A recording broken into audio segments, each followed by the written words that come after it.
Shalom, chers frères et sœurs dans le Seigneur. Nous sommes très heureux de vous retrouver en cet instant pour un temps d'édification, mais aussi pour un temps de prière. Avant de pouvoir dispenser la parole de Dieu, nous allons prendre un moment d'adoration, un moment de recueillement. Je vais donc demander aux frères et sœurs qui sont présents de la chorale de nous conduire dans l'adoration. La chorale.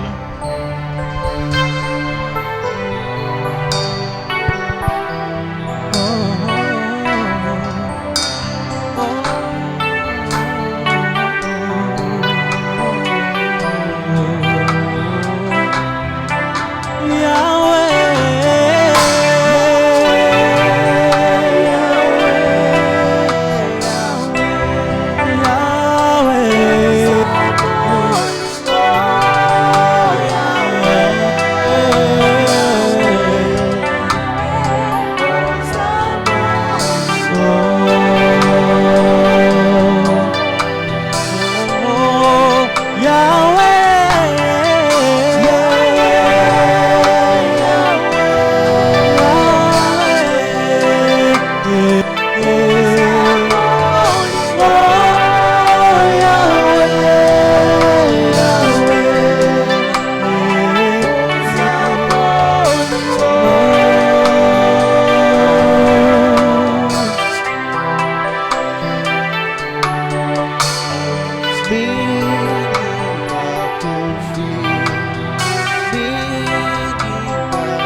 Opesa mwana na yo moko ton fils unique. Okaba ye po na mokili mobimba. Car Dieu a tant aimé le monde qu'il a donné son fils unique, afin que quiconque croit en lui ne périsse point, mais qu'il ait la vie éternelle. Merci pour la vie éternelle que Jésus a donnée. Merci pour la vie éternelle que Christ a apportée dans ma vie. Oh, alléluia. Roi de mon salut. Alléluia. Roi de mon salut. La source d'eau qui ne tarit jamais. Hosanna à l'agneau. Toi qui vis dans nos cœurs et nous donne la joie d'être tes élus. Hosanna à l'agneau. Gloire, honneur et majesté au grand roi. Hosanna à l'agneau. Oh oui, chantons gloire, gloire, honneur et majesté au grand roi.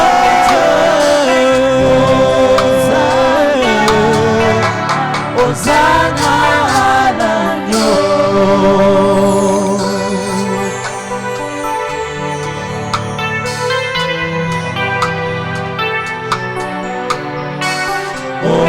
Hosanna na Yahweh.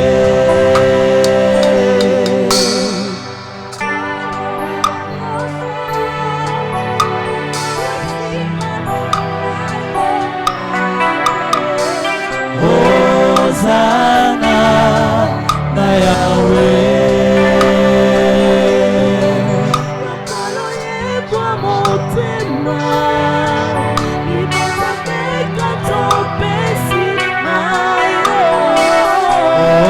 Hosanna na Yahweh.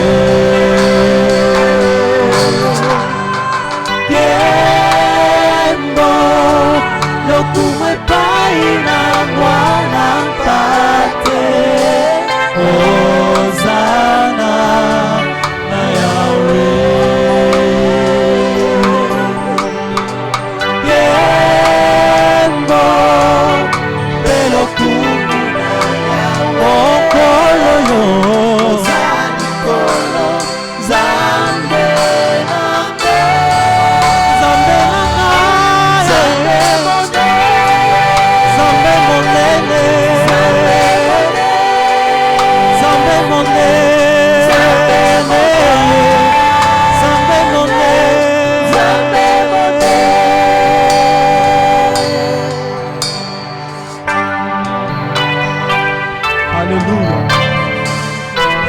de mon salut.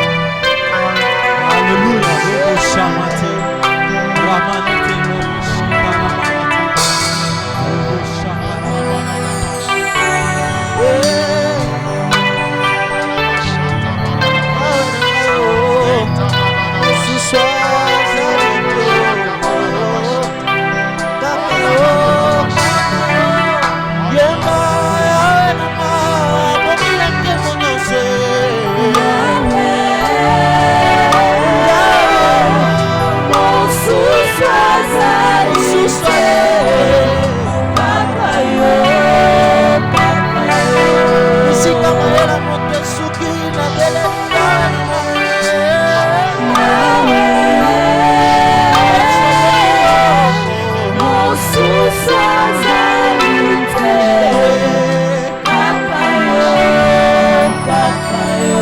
Alléluia.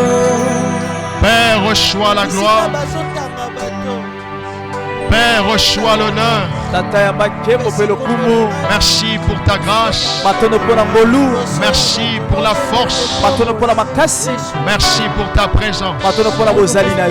Nous voulons simplement te dire, nous t'aimons. Nous voulons simplement te dire, nous apprécions ta présence. Merci de répandre l'atmosphère de ta présence. Dans les maisons de tes enfants. Là où tes bien-aimés nous suivent. Merci de rependre l'atmosphère de ta présence. Bénis le message qui sera transmis en ce lieu. Au nom de Jésus-Christ. Au nom de Jésus-Christ. Que quelqu'un dise très fort Amen. Vous encore dire Amen. Gloire au Seigneur. Alléluia. Amen. Que toute la gloire revienne à Jésus. Merci. Merci à Dieu pour la force qu'il nous accorde, pour la matière qu'il continue de nous donner. Et nous vous remercions vous aussi pour votre disponibilité. Ce matin ou encore ce soir, tout dépend de l'heure à laquelle vous nous suivez. Nous allons parler autour du thème une vie chrétienne stable. Je répète, une vie chrétienne stable. Je nous propose de lire deux portions de l'Écriture. Premièrement, nous lirons 1 Corinthiens 15, 58.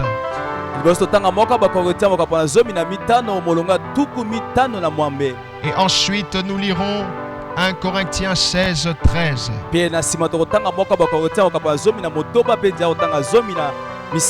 Nous commençons par 1 Corinthiens 15, 58.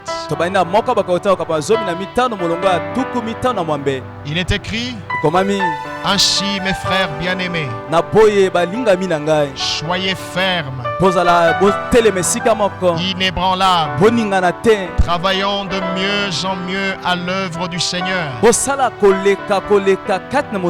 sachant que votre travail ne sera pas vain dans le Seigneur.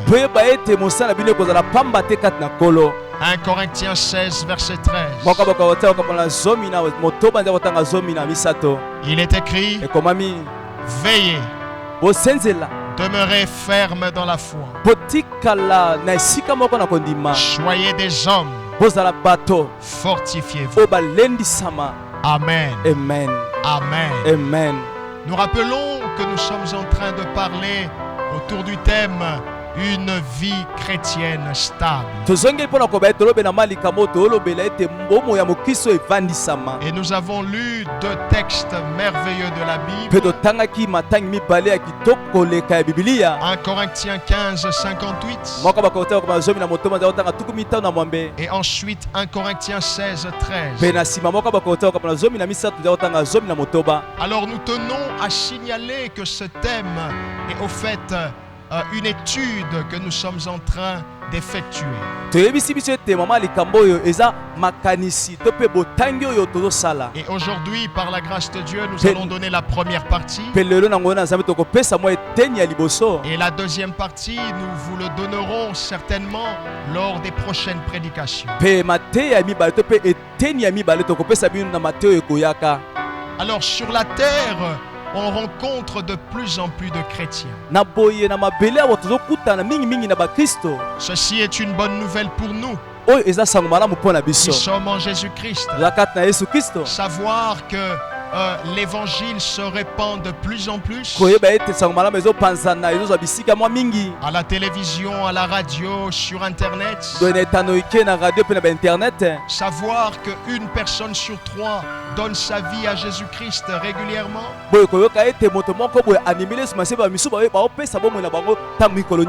Savoir que 5 personnes sur 10 se décident de revenir auprès du Seigneur. Cela est une bonne nouvelle pour nous. De rencontrer de plus en plus de chrétiens. Mais ce qui est dommage, ce qui fait mal au cœur, c'est que l'on rencontre de moins en moins de chrétiens stables. C'est vrai qu'il y a de plus en plus de chrétiens, mais dans cette pléthore de chrétiens, nous avons de moins en moins de chrétiens stables. Dans ce contexte, être stable signifie être ferme.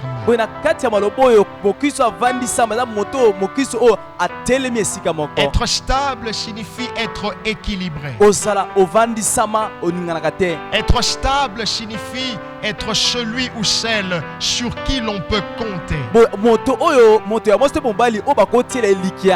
Et exceptionnellement pour aujourd'hui, j'aimerais insister sur la première définition. Être stable, c'est-à-dire être ferme. Chers frères et sœurs, le contraire de ce qui est stable, c'est ce qui est instable. Le contraire de ce qui est stable, c'est ce qui est variable. Le contraire de ce qui est stable, c'est ce qui est changeant. Et on rencontre de plus en plus de chrétiens qui changent en fonction des saisons. On rencontre de plus en plus de chrétiens qui changent en fonction des temps et des circonstances. Des chrétiens qui ne sont pas constants dans les décisions, dans le langage, dans les choix. Ils ne sont pas constants. Cela est ainsi en majeure partie à cause de l'ignorance qui existe au milieu des chrétiens enfants de Dieu.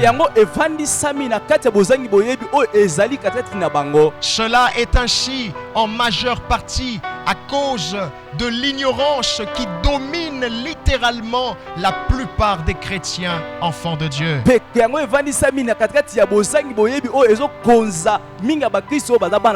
La plupart des chrétiens enfants de Dieu ignorent que Dieu est stable.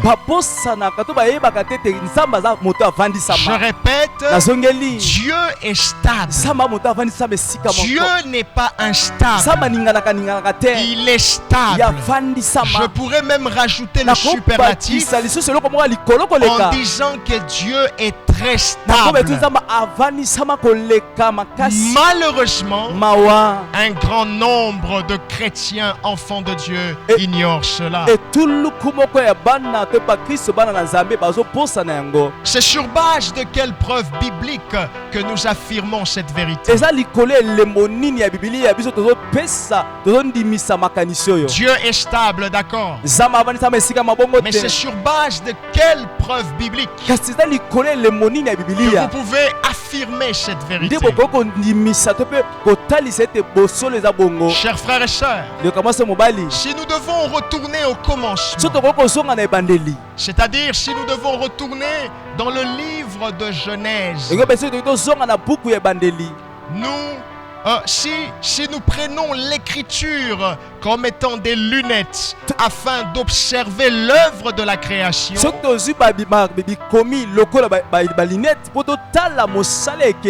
nous remarquons au fait que Dieu créa un monde stable. C'est-à-dire un monde dans lequel chaque chose était à sa place. Un monde dans lequel il faisait beau vivre. Et voyez-vous, ce monde stable que Dieu créa était au fait le fruit de sa pensée. C'était le fruit de sa conception. Car on ne peut donner que ce que l'on a. On ne peut produire que ce que l'on pense. On ne peut engendrer que ce que l'on est. Dieu étant stable, il créa un monde stable. L'instabilité rentrera dans le monde lorsque l'homme choisira de façon délibérée de désobéir à Dieu. C'est là que l'instabilité rentrera. Mais voyez-vous, nous retenons au départ que Dieu étant stable, il créa un monde stable. Et sa volonté est que nous soyons comme lui. Bien-aimé, répète après moi, Dieu n'est pas agité. Non, non, dis-le encore, Dieu n'est pas agité. Dis maintenant, Dieu est stable. Dis, Dieu est stable. Bien-aimé, la volonté de Dieu est que nous soyons comme lui. La volonté de Dieu est que nous devenons identiques à lui. Car un lion ne peut donner naissance qu'à un autre lion. Un chat ne peut donner naissance qu'à un autre chat. Vous ne verrez pas un lion donner naissance à un chat. Et vous ne verrez pas un chat donner naissance à un lion. Si cela arrivait, alors ce sera une naissance contre nature. Et dans la même logique, Dieu étant stable ne veut engendrer que des personnes stables. Alléluia. Amen. Une vérité importante, chers frères et sœurs. On réussit sa vie chrétienne lorsqu'on devient la photocopie de Dieu. On ne réussit pas sa vie chrétienne sur base d'autres critères. C'est vrai qu'il y a des critères qui sont importants, mais qui ne sont pas prioritaires. Le critère prioritaire, c'est que nous devons être comme Dieu. C'est que quand on regarde Dieu, on vous regarde, il n'y a plus de dissemblance, il n'y a plus de distance, mais vous êtes comme Dieu, vous êtes à l'image et à la ressemblance de Dieu. On réussit sa vie chrétienne lorsqu'on devient un imitateur confirmé de Jésus-Christ. Nous parlons d'imitateurs confirmés de Jésus-Christ parce que savoir qu'il faut imiter Jésus-Christ est une chose, et se décider de passer à l'action afin d'imiter Jésus-Christ en est une autre. Beaucoup savent qu'ils doivent imiter Jésus, mais ils ne le font pas. C'est pourquoi, bien aimé, nous parlons d'imitateurs confirmés de Jésus-Christ. C'est ceux-là qui savent qu'ils doivent imiter, et ils se décident finalement de passer à l'action. Ils se décident finalement d'être comme Jésus-Christ. Dans quel cas vous êtes? Êtes-vous imitateur confirmé de Jésus-Christ, ou vous êtes autre chose? Il est grand temps, bien-aimé, d'être la photocopie de Dieu. Il est grand temps, bien-aimé, d'être un imitateur confirmé de Jésus-Christ. Alléluia. Alléluia. Dieu étant stable veut donc que nous soyons stables comme lui. Et voyez-vous, cette vérité, l'apôtre Paul l'avait déjà compris il y a des années précédentes. Dans le chapitre 15 et 16 du livre de 1 Corinthiens, l'apôtre Paul se met à prodiguer des conseils aux chrétiens de Corinthe. Mais seulement on remarque que dans ces conseils, il y a un conseil clé qui revient concomitamment dans les deux chapitres. Dans le conseil qui prodigue aux chrétiens de Corinthe, on remarque qu'il y a un conseil phare qui revient simultanément dans les deux chapitres. Dans le chapitre 15, 1 Corinthiens 15, 58, il dit ceci: ainsi, mes frères bien-aimés, soyez fermes. En d'autres termes, soyez stables, inébranlables, travaillant de mieux en mieux à l'œuvre du Seigneur, sachant que votre travail ne sera pas vain dans le Seigneur. Et dans 1 Corinthiens 16, verset 13, il dit ceci: veillez, demeurez ferme dans la foi. En d'autres termes, demeurez stable dans la foi. Soyez des hommes fortifiés.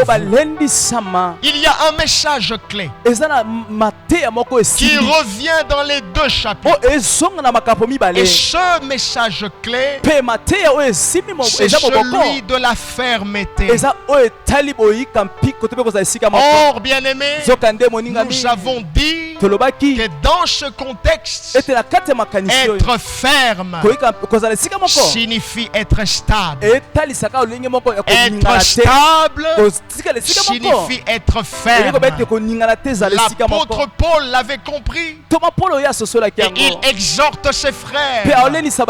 Nous aussi, bien-aimés, nous devons comprendre ces choses en ce temps. Et nous devons, avec beaucoup d'humilité, j'insiste, beaucoup d'humilité, nous devons rechercher la fermeté. Nous devons rechercher la stabilité. Pas cette stabilité que le monde nous a toujours présentée. Je parle ici de la véritable stabilité. Je parle ici de la fermeté. La fermeté dans la foi. La stabilité dans la vie de prière. La stabilité dans le service de Dieu. La stabilité dans la sanctification. Je parle ici de cette stabilité selon Dieu. Alléluia. Alléluia. Que quelqu'un dise: Seigneur, aide-moi à être stable. Dites encore: Seigneur, aide-moi à être ferme. Dans cette étude biblique, nous avons pris soin de dénicher certaines raisons qui font à ce que la plupart des chrétiens enfants de Dieu ne soient pas stables.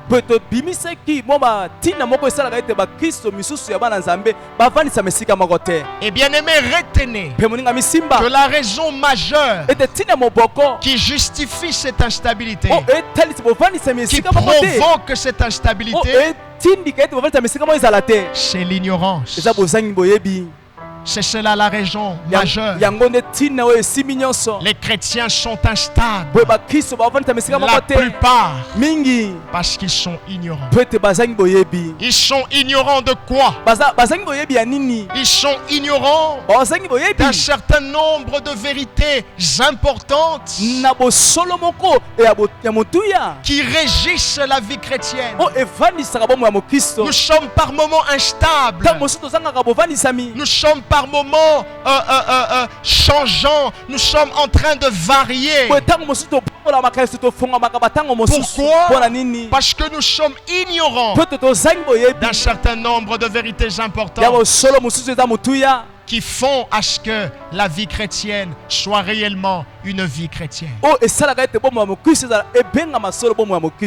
De quelle vérité s'agit-il par exemple? Bien-aimé, la plupart plupart des chrétiens enfants de Dieu ignorent que sur la croix, Jésus-Christ a tout accompli. On nous a présenté ça sous une forme comme quoi, oui, il a tout accompli, mais Keba. Non, bien-aimé, je voudrais que l'on rentre dans la parole de Dieu. La parole de Dieu, elle est oui et amen. Elle est la vérité certifiée. Et elle nous dit que Jésus-Christ, sur la croix, il a tout accompli. Ceci n'est pas ma parole, mais c'est la parole du Seigneur. Jean chapitre 19, le verset 30.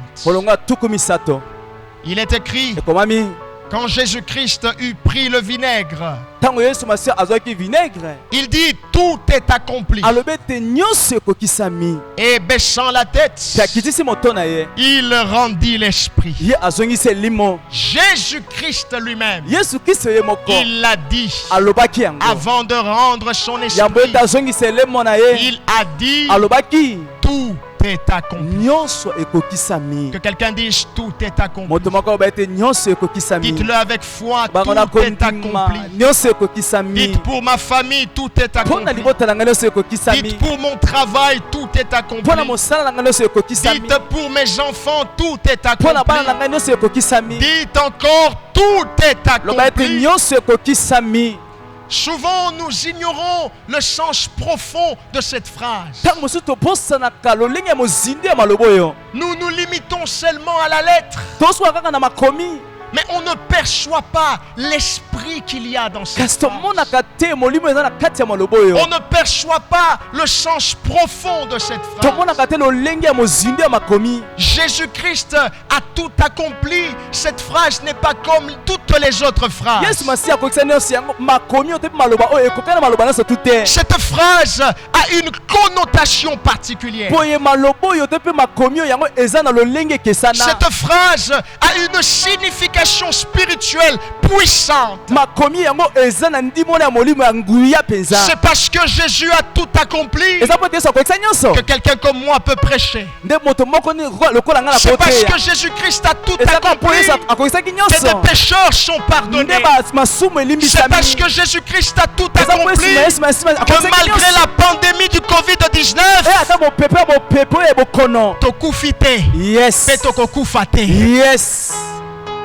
c'est parce que Jésus-Christ a tout accompli. Quel est le sens profond? Quelle est la vérité intrinsèque?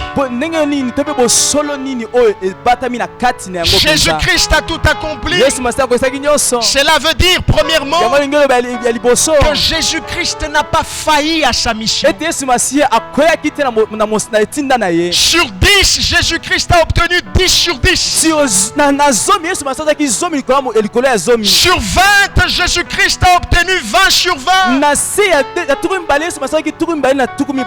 n'a pas fait une partie du travail. Il a fait le travail. Il n'a pas failli à sa mission. En quoi consistait sa mission? Sa mission consistait à ce qu'il vienne sur la terre afin de nous sauver, afin de pardonner nos péchés, afin de nous réconcilier avec Dieu, afin de nous délivrer de toute la puissance des ténèbres, et afin de nous donner la supériorité sur Satan et sur toute sa bande. Bien-aimé, de tout ce que je viens d'évoquer ici, Jésus-Christ n'a échoué à aucun. Il a réellement rempli sa part du contrat. Il nous a donné la supériorité sur Satan et sur toute sa bande. Mais voyez-vous l'ignorance de ceci? C'est ce qui fait que la plupart des chrétiens sont là de gauche à droite. L'ignorance de ceci fait que la plupart des chrétiens passent d'église après église. Ils passent de pasteur après pasteur. Aujourd'hui il est au nord, demain il est au sud, demain encore il sera à l'est, et puis au final à l'ouest. Qu'est-ce qu'il cherche? Une pseudo-délivrance. Qu'est-ce qu'il cherche? Qui est contre moi? Qui est contre mon bonheur? Qui est contre mon épanouissement? Qui est contre mes enfants? Bien-aimés, beaucoup sont instables. Beaucoup ne sont pas fermes parce qu'ils ignorent cette vérité. Savoir qui est contre vous est un détail qui importe peu. Le plus important n'est pas de savoir qui est contre moi. Le plus important c'est de savoir qui est avec moi. Et lorsque vous découvrez que vous avez avec vous le roi des rois, vous avez avec vous le Seigneur des seigneurs, vous avez avec vous celui que la mort n'a pas pu retenir. Vous avez avec vous celui qui a toujours mis KO et qui n'a jamais été mis KO. Vous avez avec vous Jésus-Christ. Lorsque vous comprenez cette vérité, alors même si tout l'enfer est contre vous, ça vous est égal. Que quelqu'un dise ce n'est pas mon problème. Dis-le bien, ce n'est pas mon problème. Même si Satan est contre moi, ce n'est pas mon problème. Même si les sorciers de ma famille sont contre moi, ce n'est pas mon problème. Tant que Jésus est avec moi, Nakobanga est l'autre. L'ignorance de cette vérité conduit plusieurs dans l'instabilité. Or Dieu avait déjà parlé. Romains chapitre 8 verset 31. Il est écrit: que dirons-nous donc à l'égard de ces choses? Si Dieu est pour nous, qui sera contre nous? Si Dieu est d'accord avec vous, qui sera contre vous? Si Dieu vous accepte, qui pourra vous refuser?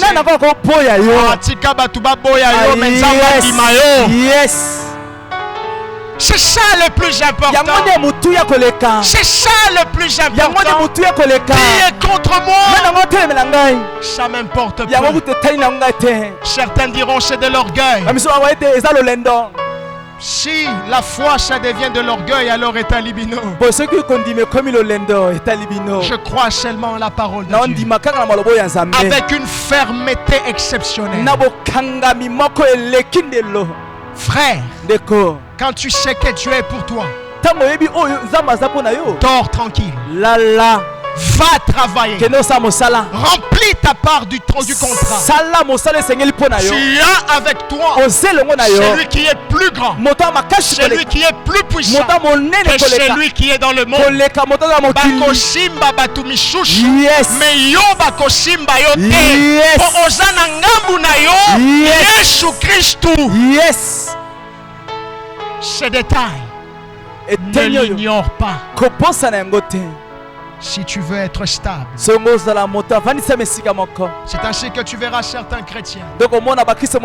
Les gens sont agités mais lui est calme. En tout cas, la prière, sinon non, lui dit c'est mon père. Tu as dit, si tu es pour moi, qui sera contre moi? Le secret, c'est connaître ces choses. Le secret de la stabilité, ce n'est pas l'argent. Le secret de la stabilité, ce ne sont pas les voyages. Le secret de la stabilité, c'est la foi dans la parole de Dieu. Je crois en ce que Dieu a dit. Jésus-Christ a tout accompli. Cela signifie aussi que Jésus-Christ a réalisé le plus grand travail sur la croix. Il a fourni le plus grand effort. C'est-à-dire que sur 100% du travail, Jésus a fait 70% du travail. Et les 30% qui restent, c'est notre part de responsabilité. Mais le plus grand effort, Jésus l'a fait. Mais il y a des chrétiens, quand ils ignorent ces choses, vous verrez que la vie chrétienne pour lui est une vie pénible. Il fait des efforts parce qu'il se dit Shokina salite nakobongate Shokina salite makamweko shimbate. Non, bien-aimé, Jésus nous a simplifié les choses. Je dis Jésus-Christ nous a simplifié les choses. Si tu crois, tu verras la gloire de Dieu. Tu n'as plus besoin de dormir, je ne sais pas moi, être dans une position, le pied en bas, la tête en bas, les pieds en l'air. Ce n'est pas seulement fonction de tes principes. Ce n'est pas seulement fonction de ta discipline. Jésus a fait le plus grand travail. Et ta part de responsabilité, c'est le 30% qui reste. Notre responsabilité, c'est de craindre Dieu. Notre responsabilité, c'est de nous soumettre à Dieu. Notre responsabilité, c'est d'aimer Dieu véritablement. Notre responsabilité, c'est d'adorer Dieu continuellement. C'est ça ta responsabilité. Sauvé pour adorer, sauvé pour servir, sauvé pour craindre Dieu, te soumettre encore davantage. C'est ça que Dieu attend de toi. C'est ça que Dieu attend de moi. Ainsi donc, pour clore pour aujourd'hui, bien-aimés, n'oublions pas que la volonté de Dieu est que nous soyons stables. La volonté de Dieu est que nous soyons fermes. Et prenons connaissance des vérités de la parole de Dieu. Croyons fermement.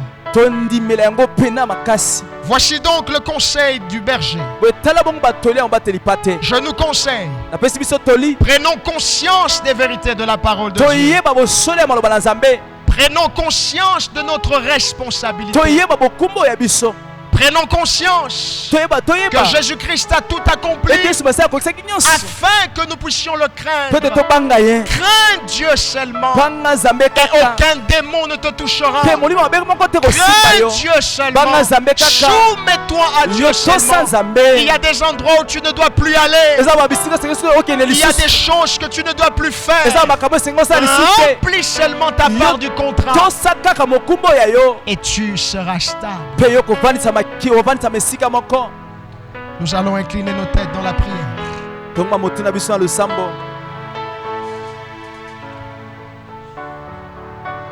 J'ai un sujet de prière.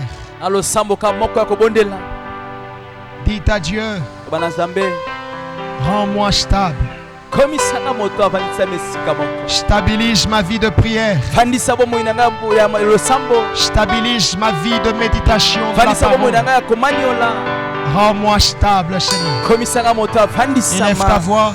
Je te donne tout. Alléluia. Et je t'en supplie. Stabilise-moi, Père. Ne me laisse pas tomber. Rends-moi stable. Pas tomber. Sors-moi de l'instabilité. Je te donne tout. Sors-moi de l'instabilité. Et je t'en supplie, ne me laisse pas tomber. Sors-moi de l'instabilité. Sors-moi, Seigneur. Je te donne tout et je t'en supplie, ne me laisse pas tomber. Aide-moi, Seigneur. Pas tomber. Aide-moi, Seigneur. Napesio nyonso pena bondeli kolokoti kangaite aite napesio nyonso pena bondeli kolokoti kangaite. Jésus. Au nom de Jésus. Au nom de Jésus. Je te donne tout. Au nom de Jésus. Et je t'en supplie. Au nom de Jésus. Ne me laisse pas tomber. Au nom de Jésus. Alléluia. Tomber. Restez silencieux. Alléluia. Seigneur Jésus, je prie pour ce papa. Je prie pour cette maman. Je prie pour ce frère et cette soeur qui nous suit en cet instant et qui réalise qu'il lui manque la stabilité. Il lui manque la fermeté. S'il te plaît, Seigneur, aide mon frère, aide ma soeur, en le rendant stable, en le rendant ferme. Aide-le à remplir sa part du contrat, c'est-à-dire te craindre, c'est-à-dire t'adorer, c'est-à-dire te servir, c'est-à-dire t'aimer véritablement. Aide tes bien-aimés. Relève celui qui était tombé. Soutiens celui qui est sur le point de tomber, afin qu'il ne tombe pas. Et répands ta grâce, répands ta faveur. Je vous déclare extrêmement béni. Au nom de Jésus-Christ. Que quelqu'un dise Amen. Pouvez-vous acclamer pour le Seigneur là où vous êtes? Acclamez pour le Seigneur dans votre maison, dans votre salon, dans votre bureau, partout où vous êtes. Acclamez pour le Seigneur. Que la gloire revienne à Jésus. Merci Seigneur. Amen. Amen. Amen. Amen. N'oublions donc pas, chers frères et sœurs, soyons stables. C'est-à-dire soyons fermes. Par la grâce de Dieu, je vous donnerai la deuxième partie très prochainement. Nous sommes la communauté évangélique Silo. Située au croisement des avenues Baraka et Plateau numéro 74. Dans la commune de Kinshasa, en RDC. Merci d'être toujours aussi nombreux à nous suivre. Abonnez-vous sur nos différentes pages. Facebook. Abonnez-vous sur notre chaîne YouTube. Vous serez édifiés. Notre numéro reste opérationnel. N'hésitez pas. Nous sommes là pour vous transmettre les oracles de Dieu. Je vous donne rendez-vous pour très bientôt. Et je rends toute la gloire à Dieu. Que Dieu vous bénisse. Shalom chez vous.